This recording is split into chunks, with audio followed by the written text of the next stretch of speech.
रामचन्द्राय जनकराजजा Manoharrai मामकाभीष्टदाय महितमङ्गलम्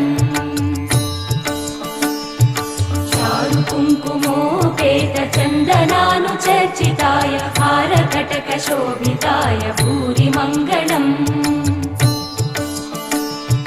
विमलरूपाय विविधवेदान्तवेद्याय सुजनचित्तकामिताय सुभगमङ्गलम् रामदासमृदुलहृदय तामरसनिवासाय Swami भद्रगिरिवराय दिव्यमङ्गलम्